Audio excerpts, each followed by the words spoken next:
Good All morning, right. Ori. How are you? I'm good, my friend. What are you doing today? Just hanging in there. It's a Saturday, the weekend, and just want to say, Ori, it's an honor to have you back on Movie Junk today. My pleasure, my friend. It's a gloomy day here. How is it where you're at? It's actually pretty sunny by us. The weather's not too bad. It was raining in the evening yesterday, but then it got Oh, really nice this morning. oh, So Beverly Hills isn't sunny right now, huh? nah. Might come out though. It might come out. I've seen all those books and I don't see my book over there. And I actually, see all those books behind. oh no, I see that. And actually, before we get things kind of kickstarted, I did want to congratulate you on the re-release of the Accidental Gangster. I wanted to also thank you for sending me over an autographed copy. Okay. Super honor. I got the Ori autograph right there. Really, Yeah. really appreciate it. So yeah, thank you for sending this over. Ori, because this is the re-release. What inspired you to re-release the book at this point? I know it's also in hardcover, but why was now the right time to do this? Well, it's not really it's a release and it's a revised edition. And and a lot's been added to it that was not in the first book. And what happened? Well, now I'm partners in a real publishing company that really publishes the books, distributes the books, and it will be in Amazon, it will be in bookstores, libraries, and so forth. And however, we got caught up in the COVID like everybody else, and everybody's working from home and bookstores are closed. So now I'm gonna wait to get it into bookstores. But the book is doing well. People can purchase it at my website, www.theaccidentalgangster.com, or they could buy it from coastalwest.ca, which is the publishing company, and of course, it's available on Amazon. Nice.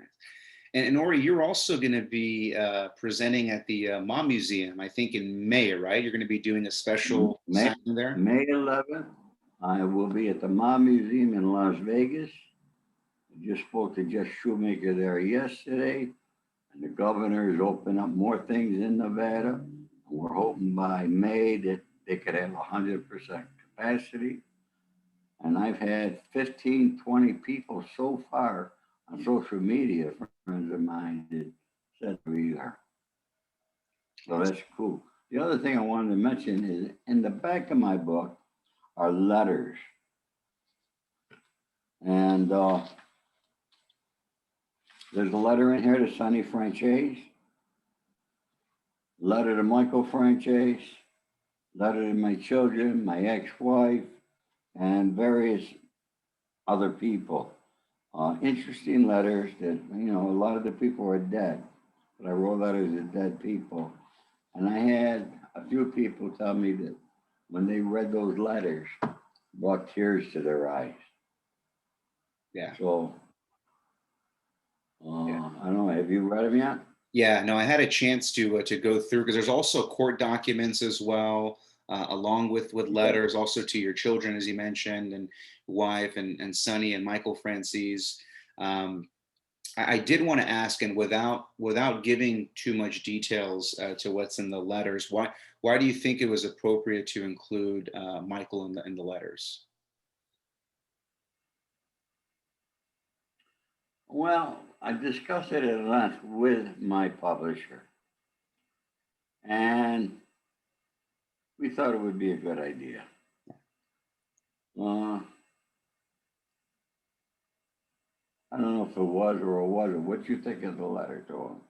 Yeah, no, I liked it because, especially with what's online, the internet kind of likes to create, this feud, so to speak. And I read it, I liked it. And again, just kind of going back to what we discussed on our last interview, I really would like to see, some sort of, union between you and Michael, just because there's so much history between the both of you, especially kind of tying back to his father, Sonny Franzese, who just recently passed away, but at the time was the oldest living mob member. So I thought it was very sincere. I really enjoyed reading it, and I was actually really happy to see that there was some sense of, and again, I don't like using the word feud, but ending the feud kind of between each other, and hopefully we could see Yeah, some sort of connection between each other. I ended that feud, and my video is posted. You saw that there. Michael did message me through Facebook and did say he was going to contact me. It was Labor Day weekend or something, whatever it was. It was a holiday weekend, but he never contacted me. And I doubt he will. But you got to remember something. Although Michael and I had met, the only time I really met Michael before he came to California was at the sit down at the Russian Tea Room. All the years I was with Sonny and me and Sonny out every day, Michael was never around. Michael was never with us. So Michael and I never did anything together. So there was not a relationship that he and I had prior. And the only type of relationship that he and I did have was when he got out of prison here and he asked his brother if I would meet with him because he wanted to know if any strangers were coming into town. And I told him if his father said it was okay, I'd do it. His father told me not to do nothing. And among some of these prominent figures, I know we mentioned the Franceses, but you also grew up with Meyer Lansky, Frank Costello, also Carlo Marcello as well too. So you go back to all these guys. But before the fan in me kind of wants to jump into each and one of those experiences, but your story, and when we see these books, like the story of Henry Hill, which became Goodfellas, Frank Sheeran, which became The Irishman, your story is very different. You are a true businessman, right? So it's a story that's very different. You have a connection to all these prominent figures, but at heart, you are a businessman. You are a salesman. One of the top. In your day, you were a prominent salesman. Member of the President's Club, which to the folks that don't know, that's only given to the best of the best within an organization. Do you think that because of your experiences and maybe your involvements in the things that you learned meeting these figures, did that kind of correlate to why you were so successful in the business world? Yeah. I think my business world made me successful in the criminal world too. Because people, you know, my thoughts, my ideas, and people could see it. We're not minor robberies or burglaries or things like that there, you know what I mean? Uh, I was an intelligent businessman, understood business, and so forth. And also too, you made your way from New York over to the West Coast. Also, you spent some time in San Francisco. Did you have a preference as far as where this is the business, Ori Spado? Did you have a preference conducting business, but more on the East Coast or on the West Coast? I can conduct business anyplace. Uh, in San Francisco, I was the publisher of the Asian Yellow Pages of San Francisco, legitimate business. And that occurred because another gentleman that I bought the business from, who was a good con man, but one day the Chinese, in protest to AT&T, piled up all the yellow pages. People don't know what yellow pages are today. I remember. Yeah. They piled them up on the corner of Kearney and Grant because they couldn't read them. And this guy, George Zero, came up with an idea and he built a bridge, Asian Yellow Pages. And they sold about $25,000 in advertising. And then they went to South America for a few months. When they came back, they were losing the lease on the office over on 680 Beach Street.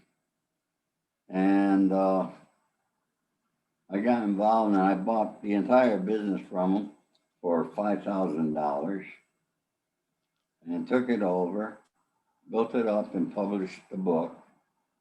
And it was a yellow page book. If you open it this way, it was in Chinese and English. Turn around the other way, it was in Japanese and English. It was a success. And I eventually, after that, I moved to Los Angeles and I brought a young man, Jimmy Stein, who was a great salesman, and I sold the business out to him. I sold my end to him. Yeah, I know. We've done a lot of interviews with Sopranos castmates, and if any of the fans that watch Sopranos watch this session, they're familiar with the Yellow Pages. If you remember in season 5, Phil Leotardo, who's Frank Vincent, he held a Yellow Page book on someone and fired a gunshot through it, and it only made it to the R's. So I think that's probably the last time some of the fans have seen the Yellow Pages. I think now it's all kind of gone digital, but yeah, I know Yellow Pages. That was kind of a funny joke where it made itself into the Sopranos TV series. Now, I want to remark about that there. The best salespeople I ever had, I created there. I created an atmosphere. Everybody got paid a little something, and I had bonuses every day. But San Francisco is a very unique town that you don't need a car in San Francisco. And most of my salesmen did not need a car. So I had them in the office every morning and I would give them I would give them the leads and appointments we had. And if I gave you a part of Market Street, I taught you how that after you walked in and you saw Zia at the lingerie store, all right, that you walk out, you go to the store to the left and the store to the right. I was just next door and saw Zia. Whether you bought or not, we don't say, and I tell you something, the sales team made money. It was really the best sales team I ever created was in San Francisco. Yeah, no, we're the heart of kind of the job market, and obviously in the Bay Area, there's a big tech industry as well too. But no, I'm not especially with that market, because there is a big Asian demographic. There still is in San Francisco, but I know it was really, really popular during the 60s and the 70s. So there's no surprise that that was an up and rising industry. But as far as folks today, and I mentioned the Bay Area has a big tech hub. And, your experience with sales as well too. Would you encourage individuals today to get into a career of sales, or would you recommend a different field? Well, I do what I call Business 101. I do a short video once a week about business. I highly recommend sales because you can make more money as a good salesperson than you are as most anything else. If you're in the tech world, that's a different whole category, but people, goods still need to be sold by somebody. Yeah. They still got to be sold by somebody. Somebody's got to sell it. A cigarette lighter, cigarettes, a phone, an ashtray, whatever the product is, the books. I got to sell my book every day. Yeah. And, it's a thing that when you stop knocking on doors, you're out of business. Yeah. You got to remember in sales, the more no's you get, the closer you are to a yes. Yeah. And it's yeses that count. So it's a training process. You got to train people. If they're trained properly, they'll become successful. And, you know, I was trained properly, and you got to enjoy what you're selling. No matter what your job is, you got to be happy that you're doing it. I loved the insurance business, so I was very good at it. Yeah. And hours never bothered me. You know, I was never a 9 to 5 guy. I mean, when I was on the field, I mean, I'd be knocking on doors late at night. If I saw a light on in the house, I knocked on the door. Yeah. Did you find it was hard to find individuals that had the same motivation that you did? Because I mean, you were a highly motivated guy. You know, you had the will to succeed. Was it hard to find folks that shared that same will, or When I was when you were managing individuals? hiring, Yeah, like how when did I you was see hiring, that? Yeah, well, you know, I'll tell you what, and I'll use this kid as an example. I'll never forget the day he walked in me, Jimmy Stein. He was actually originally from Los Angeles. And he answered an ad I had in the paper for salesmen. Jimmy used to guess your age and weight at a circus. yeah, But Jimmy had the enthusiasm required for a salesperson. He didn't have the knowledge of how to go out and sell. And I took Jimmy by the hand on appointments. But Jimmy was a quick learner, very quick learner. And I showed him how I made the presentation, how you close. I mean, you got an introduction, presentation, close. Okay. And I taught him how to do that in just a matter of days. And Jimmy became the top salesperson for the office. And Jimmy was a guy that wanted to learn more, and more. Every night, after everything, Jimmy used to come to my house just to get into my head.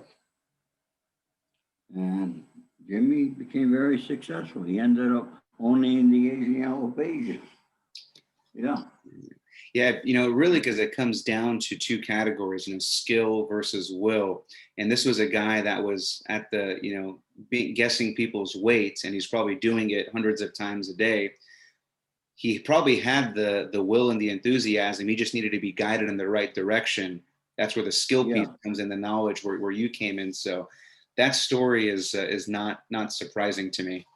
And as somebody that, you know, had several sales businesses, hired several different people and motivated people, there's when you take your ad out of the newspaper that you're for help, you're out of business.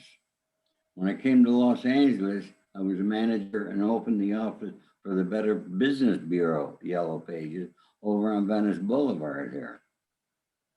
And I'm going to tell you something. I mean, I was interviewing, and then I do a training class, and I had 20 people begin. By the end of the training class, all right, there'd be 10. And by the first day in the field, you end up with 4, and, you know, and before you know it, you only got 2 from that 20, if you're lucky. And the most successful person in that organization was a gal named Susan Reed. I remember her name. She came in, I interviewed her. She told me she wanted to think about it. I said, certainly, think about it. You gotta remember, I had people lined up to interview, okay? As soon as she left and walked outside my office, I took her application and threw it in my garbage. Okay, I didn't keep it. And the day went on, and I interviewed. At the end of the day, it was after 5 o'clock. My secretary said, there's a Sue Reed here to see you. I said, who the hell is she? And she comes in, And she said, I decided to take the job. I said, I ain't interviewed you yet. She said, I was here this morning. I said, oh, let me look for your application. And I get the garbage can, I go through it. She said, what? You threw it away? I go, yeah. I said, when people tell me that they're going to think about it, I said, that's a no. Yeah. Yeah. And then she became very successful and became the best sales lady I had.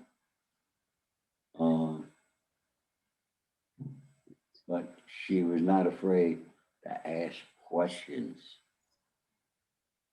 Yeah. And it's very important to be able to have somebody that you could ask a question to that's going to give you an answer.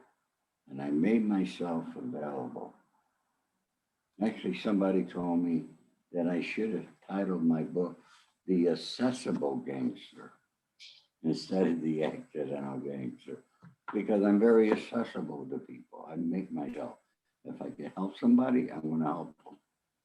Speaking of accessibility, so obviously we're in a very unique, digital world nowadays where, we're meeting, virtually versus, before it'd be face to face.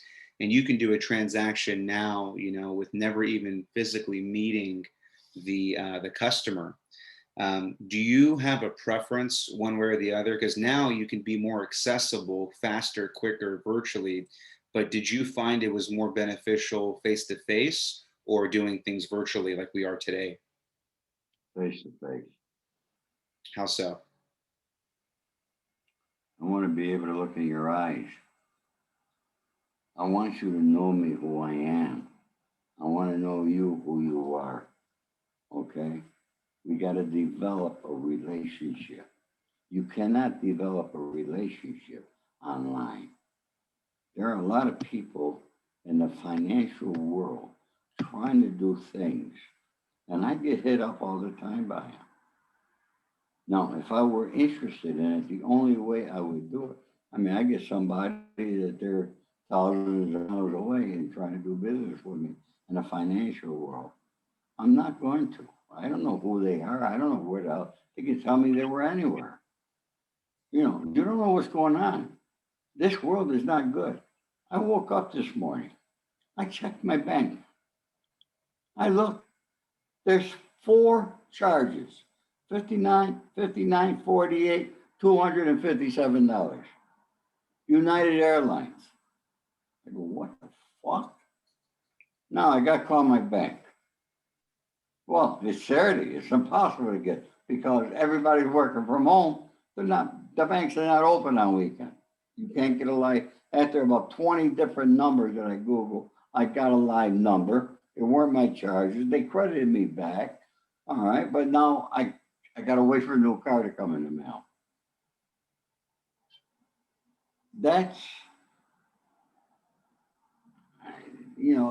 It's just horrible what the hell's going on.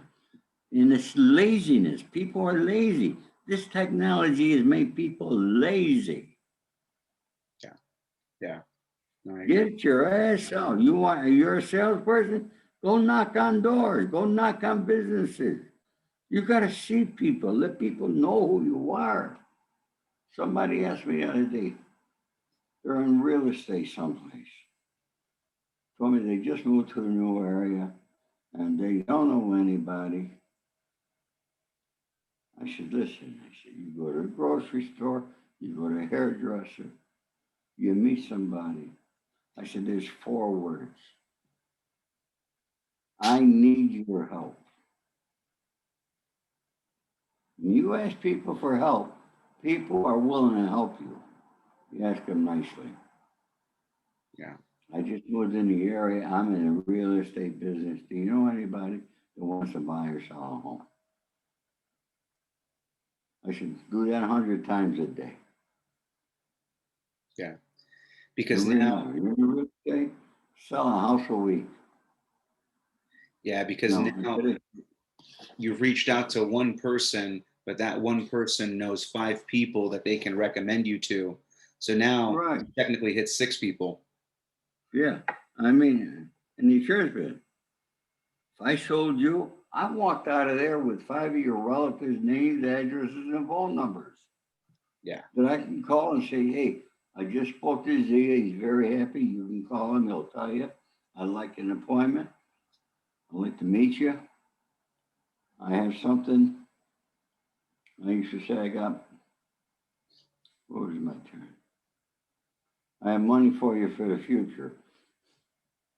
That's what my pitch was in the insurance business. And Ori, just kind of digressing, kind of back to your business life. You also stretched over to the UK. You went to London. You've done some business there as well.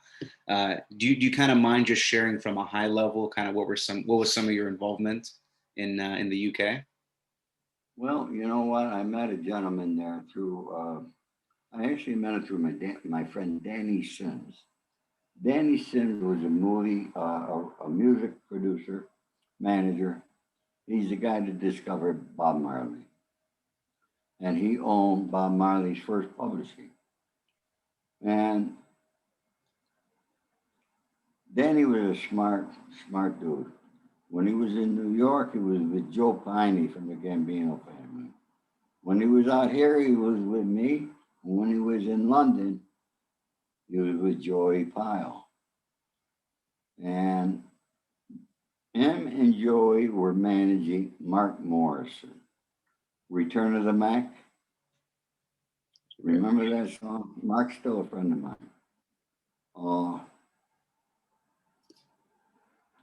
And I get a call from Danny. He introduced me to Joey.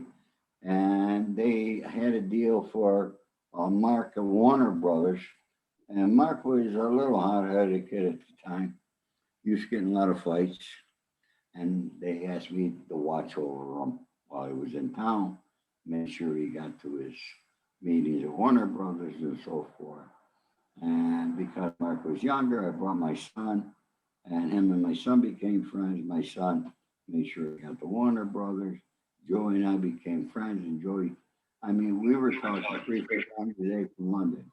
Joey would be in a pub, all right, with all his crew, and I'd be on the phone. He'd have me on the phone with everybody, introduced me to everybody. And then I started going over there, and he came here. One time he came here, they stopped him at LAX and turned him around. They wouldn't allow him in the country. Oh, wow. But the next time he came in, they came in through Memphis to Las Vegas. You always could figure a way. And Joey, right up until the day he died, we were best friends. He was a beautiful person. He was the boss in London after the crash.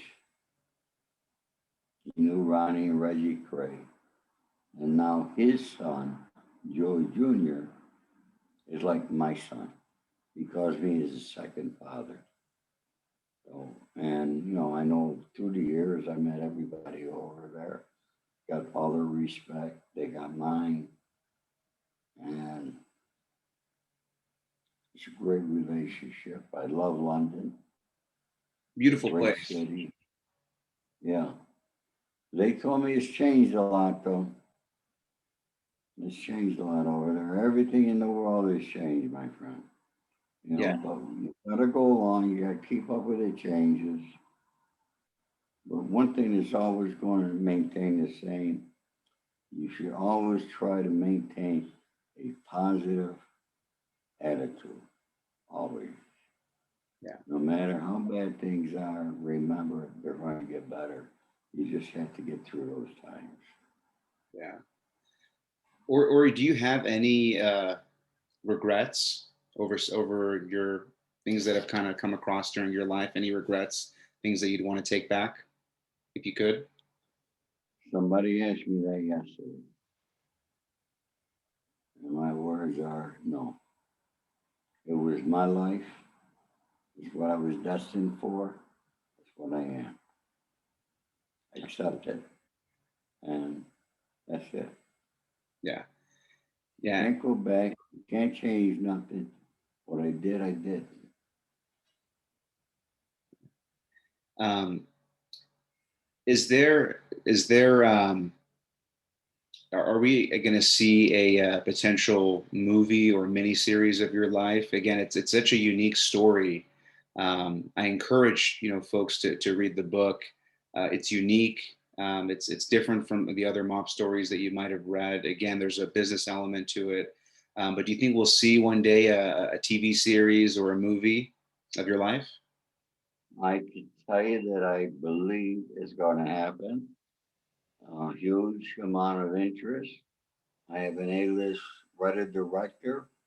I have an award-winning writer. I have a couple actors who want to be part of it. And as soon as this COVID thing is over and they can go out and meet people, it will happen. Uh, Getting a TV series or a film produced in Hollywood is an extremely long process. It does not happen overnight. I'm fortunate. I know the industry. I turned down several options from production companies because I know how the studios work. I know how the industry works. And so I turned down three options. I'm taking the route that I'm taking. I got A-list people attached. And once it's ready, it will be announced. Nice. And I believe it will happen. I can't tell you when it will happen. You just don't know anything in Hollywood today. And here again, the city, because of everything that's going on and all the riots, has changed a lot too. And nobody's taking meetings right now. My guy's got to finish a project that he did for Morgan Freeman, a film that he directed for him. Lionsgate has got the project. They showed it to Netflix. And he told me yesterday, he said, Ori, I got to have this finished in 12 days. He said, then we'll get together. We've been talking for 6 months. Yeah, it's a And long he's process. editing and he's doing it. And with other editors, people that he's hired, he's got to do it through Zoom Yeah, because nobody's taking meetings. yeah, So, this COVID has affected no matter what you touch today, particularly us folks in California. And I don't want to get into politics, but, sometimes it's necessary. You take Australia. Australia shut the whole country down for 100 days. No flights in, no flights out. They don't have one case of the COVID. hmm And we keep having, we don't have it. It goes down, then it goes up. I believe we should have shut down the entire continental US for 90 to 100 days when it began. No flights in, no flights out. Okay, and we'd be okay. That did not happen. And here we are. yeah. Ori, I did want to ask you a question. It was a question that I forgot to ask the last time we met. And again, this is just more of a fan question from my side. Um, Obviously, being a part of that life, being, around these prominent figures that we mentioned earlier. And again, this is movie junk, so we're going to ask movie questions. What do you think, or what do you suggest as a movie that has the most accurate depiction of that life? I got my favorites, but I'd love to hear kind of what your favorites are. My favorite movie, Mean Streets was very good. Yeah. Uh, of course, Goodfellas and Casino were pretty accurate. They were both written by Nick Pileggi, who is a friend of mine.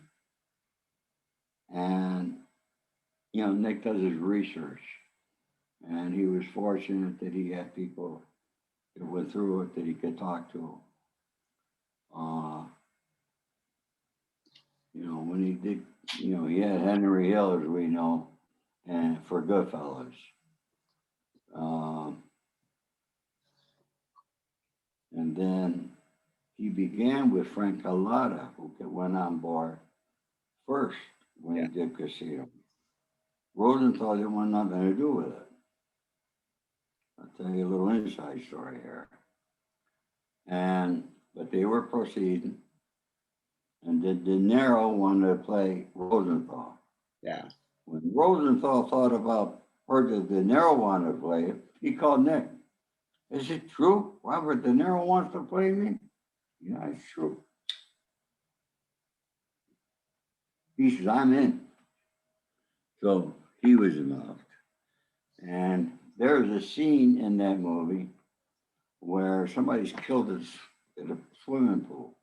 And the first time they filmed it, you got Scorsese, you got Pileggi, you got De Niro all around the pool. And this scene went nice. The guy got killed, they showed the blood in the water, this and that. But Frank Collada was over on the other side, and he's shaking his head no. And Nick went over, he says, Frank, what's wrong? Why are you shaking your head? That was a great scene. And Frank said, because that's not the way it happened. And Nick said, what do you mean? How do you know that's not the way it happened? He said, because I'm the one that killed the guy, he said. Oh, wow. That's insane. So they redid it, and Frank Collada got to kill the guy again. What? Wow, that's crazy irony. Yeah, Frank. Yeah, but those are just some of the things, And you mentioned that my book is totally different than any other gangster book. Number one, it's a book not written by an informant. Number two, and Nick Pileggi was the first, him and Jack Gilardi were the first two people I sent them the manuscript before I had a book. And Nick read it, and he called me up. He said, Ori, your book is really different than any other book.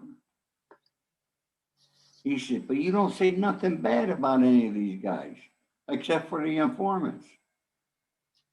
I said, because I don't have nothing bad to say about them. They're good guys, Nick. They were my friends. Yeah. Whether they were killers, rapers, no more, whatever they were my friends. Yeah. I only got good things to say about them. I don't have bad things. I just say I don't want to be around that life no more. That's it. You know what I mean? But no, people don't realize we have big hearts. We're kind people, and we're very giving. We help a lot of people out, and our saying is, you're always for the underdog, and we live up to that. You don't have all the society. You got a bunch of greedy people.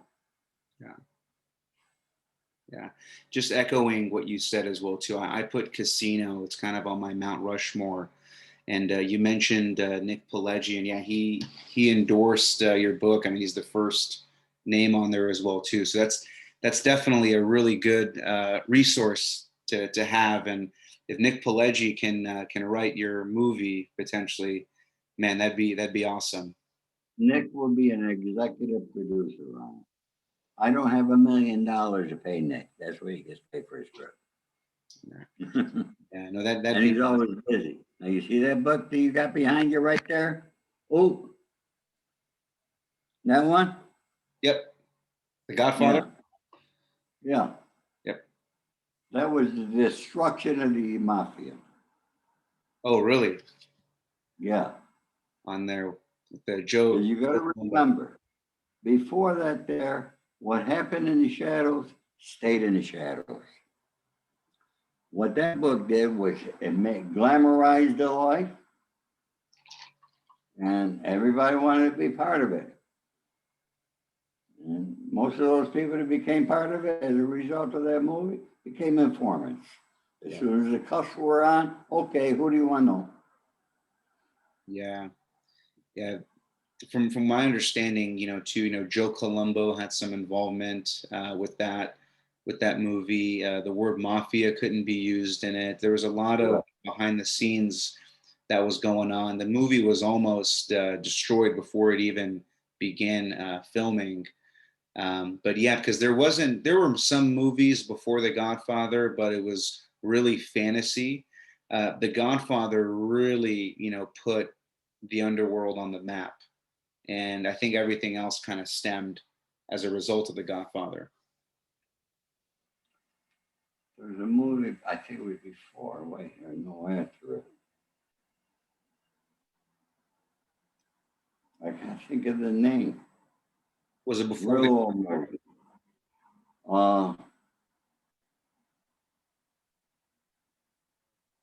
Did it come out before or after The Godfather? Maybe after it. It's an old movie, though. Would go down as one of my best. I could see the pictures going, and it'd come to me. Who the hell was in it? Yeah, do you know who starred in it? Do you have an actor's name or a character name? I'm trying to think.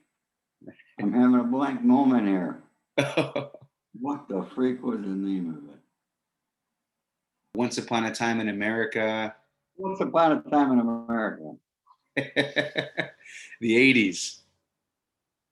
That was the 80s? Yeah, that one also had De Niro. De Niro was in it. James Woods. He was in it. I thought he had a small part in it. It wasn't a prominent part.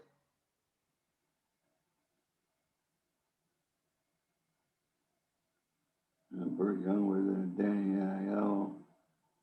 Yeah, what's wild with Joe Pesci is that he did the Death Collector. I think that was the name of it, and then he kind of went on a little bit of a hiatus. And when they were casting Raging Bull, De Niro remembered Joe Pesci's performance in it and went out to go search for Joe. Yeah. Pesci. Joe Pesci at the time was managing an Amici's Pizzeria, and they pulled him out from there and brought him in Raging Bull, and then the rest was history.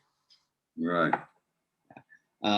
Ori, I do want to kind of digress on some closing thoughts, and just wanted to know kind of how you're staying busy nowadays. I know you're busy with the release of the book, but kind of what are some things that you're doing now as kind of LA and Beverly Hills are starting to open back up? Are you able to kind of get back to some of your normal routines? Not really. The restaurants are open for outdoor dining, but a lot of people still are not taking meetings. Yeah. The movie theaters are not open. A lot of the films now have been set for come out in June or July. Yeah. I keep busy doing interviews, promoting my book. I have several other authors. As I told you, I own a publishing company. Yeah. So I have several other authors that I'm in contact with. Several people, I've read scripts for certain people, not everybody. I mean, I got everybody in the world thinks I got the magic touch and wants to bring me a script. And they don't understand. I got, first of all, it takes money to go out and pitch it. You know what I mean? I'm like, you just don't call somebody out and say, I got the best script. And people don't understand, the executives do not read scripts. Okay? They'll read a one page about it. If they're interested, they'll ask for the script. Yeah. But they don't read scripts. Because if they read scripts, they'd be doing nothing else but reading scripts. Yeah. You have script readers, and you pay for them. So people bring me scripts. I tell them it's going to cost them X number of dollars. I got to hire a script reader. She got to give me notes on it. And then I got to figure out where and who I got to see to go get it made. Who's interested in this type of film. Because, everybody's got their certain category of films they like to make. You're not going to bring a gangster movie to Steven Spielberg. Yeah. Yeah. So, Why do you think, as an audience, we're so drawn the gangster genre. We're always waiting for the next Goodfellas. Why do you think we're so drawn to this category or this genre? I don't know if Hollywood buys the fact that people are waiting for the next one. Yeah. It's like anything else. It's going to take the right person with the right script and, you know, the right context. And you better have people pay for these things. A-list writers get big money. I mean, you're talking $150,000 and up to millions for a script writer. I mean, your average person is not going to be able to pay that person. And then you got no guarantee. So what you want to do is you gotta have the idea of what you're going to write. You have a vision, but you gotta have a team together that's going to go in to Netflix and say, hey, I got this person, this person, this person. All right. And here's the book on it. All right.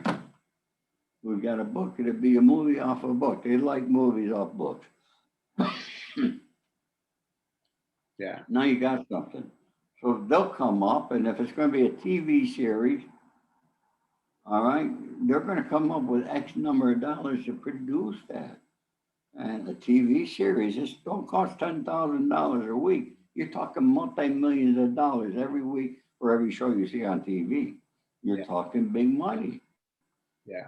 So, you know, Netflix, Amazon, Hulu, HBO streaming, these are the big players today. Yeah. They're the big people now. They're the ones with the money. Yeah, hey, sure, you can get a movie made, you know, I can make a film for $250,000 off of my book. No, but you know, I could. All right. $5 million. Where are you going to go and raise $5 million? Yeah. You better find somebody in the Midwest who don't know about the movie business. Yeah.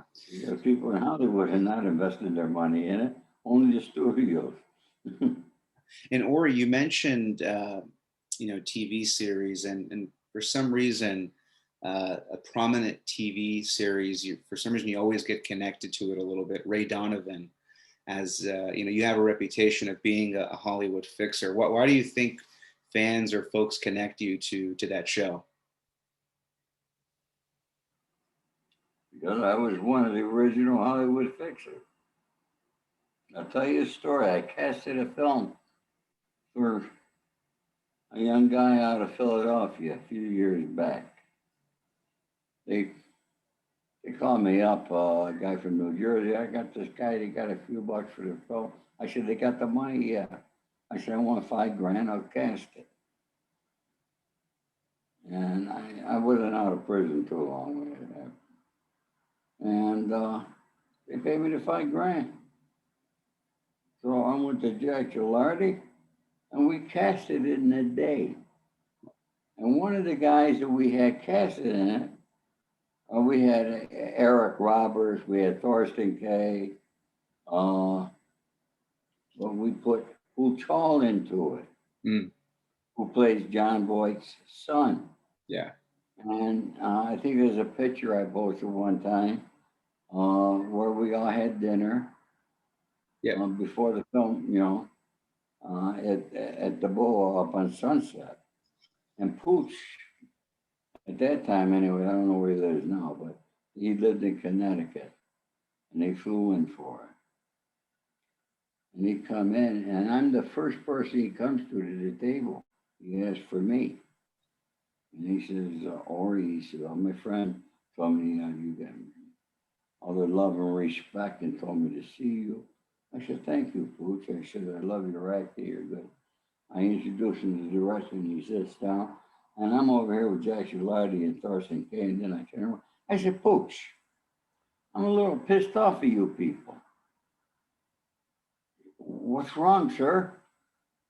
I said, I said, the Ray Donovan show you're in. I said, some of the things you did in there, I said, I shit that I really freaking did. I said, and they didn't even call me to make me a consultant on it. I said, you better talk to somebody over there. Let them know I'm pissed. So I don't know what happened. How do you think they got those details? Is just maybe public records or someone you may have been associated with? They talk to somebody, who knows?